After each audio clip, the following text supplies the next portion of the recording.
சமூக நீதி மக்கள் இயக்கத்திற்கு இந்த தவிக ஆட்சியில் கிடைத்த முதல் மகிழ்ச்சியான செய்தி.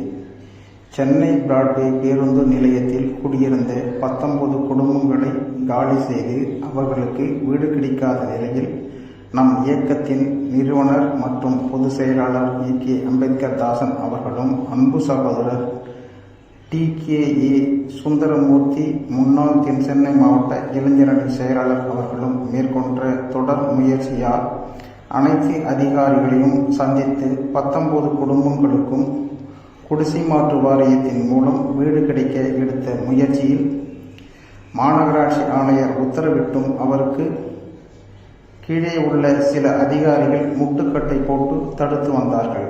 அதனால் தேர்தலின் போது புறக்கணிக்கப்பட்டு கிடப்பில் போடப்பட்டது. இப்பொழுது ஆட்சி மாறியதும் 19 குடும்பங்களுக்கும்